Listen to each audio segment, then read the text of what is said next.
Thank you very much, Mr. President. Ladies and gentlemen, good evening. Assalamu alaikum. Lovely to see you all here tonight. We are having a very entertaining night, are we not, with some very interesting things being said from the other side of the house tonight. Let me begin by saying, as a Muslim, as a representative of Islam, I would consider myself an ambassador for Islam, a believer in Islam, a follower of Islam and its prophet. So in that capacity, let me begin by apologizing to Anne-Marie for the Bali bombings. I apologize for the role of my religion and me and my people, for the killing of Theo van Gogh, for 7/7. Yes, that was all of us. That was Islam, that was Muslims, that was the Quran. I mean, astonishing claims to make in the very first speech tonight, on a day like today, where the Conservative Prime Minister of the United Kingdom is having to come out and point out that these kind of views are anathema. And I believe you're trying to stand for the Labour Party to become an MP in Brighton. If you do, and you make these comments, I'm guessing you'll have the whip withdrawn from you, but then again, UKIP's on the rise, they'll take you, the BNP, they might have something to say about your views. This is what Mendi Hassan always does. By the way, just on a factual point, since we heard a lot about the second speaker, about how backward we Muslims all are, on a factual point, you said that Islam was born in Saudi Arabia. Islam was born in 610 AD. Saudi Arabia was born in 1932 AD. So you were only 1,322 years off. Not bad? Not bad start there. Talking of maths, by the way, a man named Al-Khwarizmi was one of the greatest mathematicians of all time, a Muslim, worked in the golden age of Islam. He's the guy who came up with not just algebra, but algorithms. Without algorithms, you wouldn't have laptops. Without laptops, Daniel Johnson tonight wouldn't have been able to print out his speech in which he came to berate us Muslims for holding back the advance and intellectual achievements of the West, which all happened without any contribution from anyone else other than the Judeo-Christian people of Europe. In fact, Daniel David Levering, the author of the Pulitzer Prize-winning historian and author of The Golden Crucible, points out that there would be no Renaissance, there would be no Reformation in Europe without the role played by Ibn Sina and Ibn Rushd and some of the great Muslim theologians, philosophers, scientists in bringing Greek texts to Europe. As for this being our university, I will leave that to the imagination as to who is our and who is there. I studied here too. An astonishing set of speeches so far making this case tonight.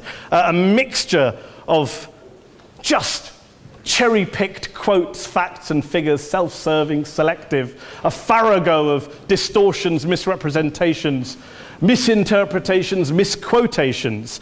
Daniel talked about my article in the New Statesman, which got me a lot of flack, where I talked about the anti-Semitism that is prevalent in some parts of the Muslim community, which indeed it is. Of course, I didn't say in that piece that it was caused by the religion of Islam. In fact, modern anti-Semitism in the Middle East was imported from, finish the sentence, Judeo-Christian Europe, where I believe some certainly bad things happened to the Jewish people. In fact, Tom Friedman, Jewish-American columnist in the New York Times, told me in this very chamber last week that he believed, had Muslims been running Europe in the 1940s, 6 million extra Jews would still be alive today. So I'm not going to take lessons in anti-Semitism from someone who's here to defend the Judeo-Christian values of a continent that murdered 6 million Jews.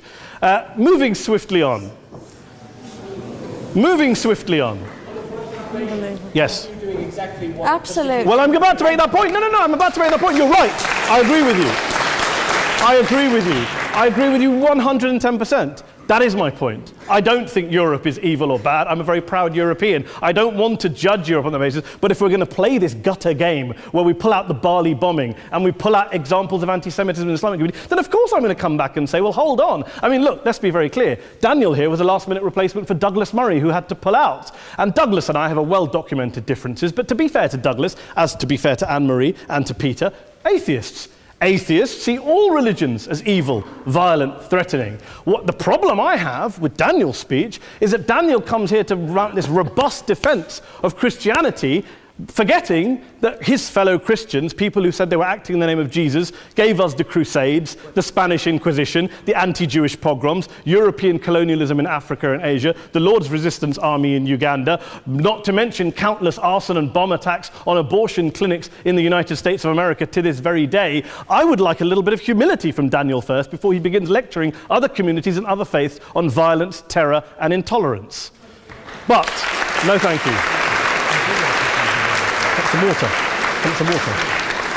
But I would say this, to address the gentleman's very valid point here, I'm not going to play that game. I don't actually believe that Christianity is a religion of violence and hate because of what the LRA does in Uganda or what Crusaders did to Jews and Muslims in Jerusalem when they took back the city in the 12th or 13th or whatever century it was.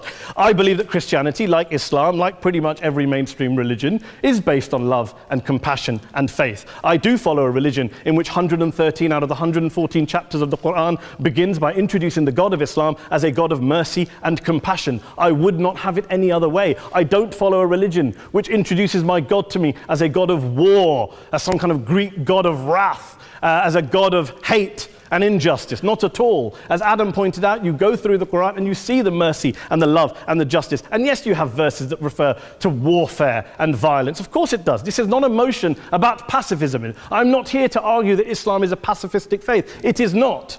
Islam allows military action, violence in certain limited contexts. And yes, a minority of Muslims do take it out of that context. But is it religious? Well, we talked about Woolwich. Daniel and Anne-Marie have suggested that it's definitely religion that's behind all of this. Well, actually,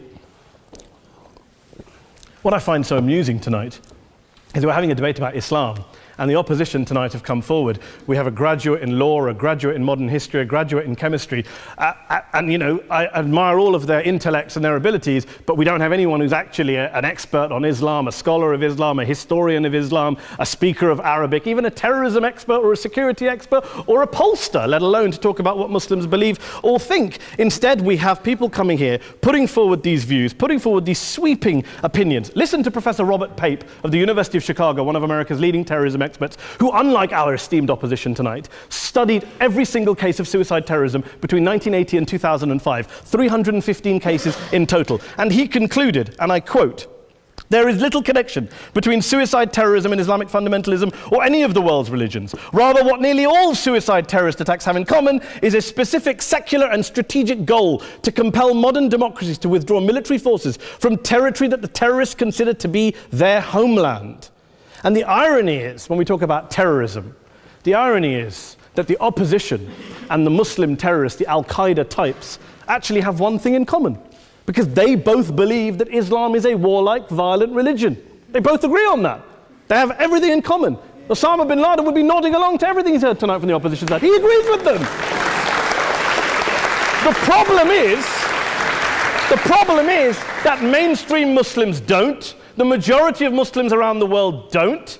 In fact, a gentleman here started quoting all sorts of polls. Gallup carried out the biggest poll of Muslims around the world, of 50,000 Muslims in 35 countries. 93% of Muslims rejected 9/11 and suicide attacks. And of the 7% who didn't, they all, when polled and focus grouped, cited political reasons for their support for violence, not religious reasons. And as for Islamic scholars and what they say, well, Daniel talks about our University of Oxford. We'll go down to Oxford Centre for Islamic Studies, get hold of a man named Sheikh Afifi al-Akiti, who is a massively well-credentialed and well-respected Islamic scholar, who has studied across the world, who in the days after 7/7 published a fatwa denouncing terrorism in the name of Islam, calling for the protection of all non-combatants at all times, and describing suicide bombings as an innovation with no basis in Islamic law. Go and listen to Sheikh Tahir al-Qadri, one of Pakistan's most famous Islamic scholars, who published a 600-page fatwa condemning the killing of all innocents and all suicide bombings unconditionally without any ifs or buts.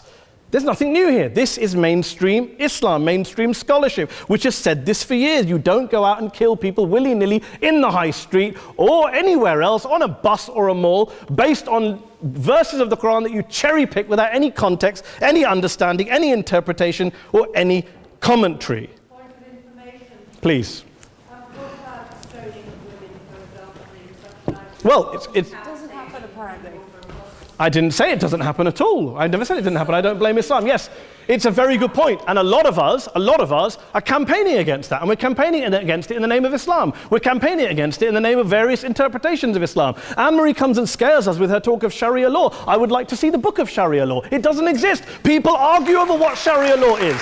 And you empower the extremists by saying there is only one version. You empower them all. I don't believe you took any interruptions, Anne-Marie, so I think you should stay there for a moment. Several countries. Here's what we're dealing with.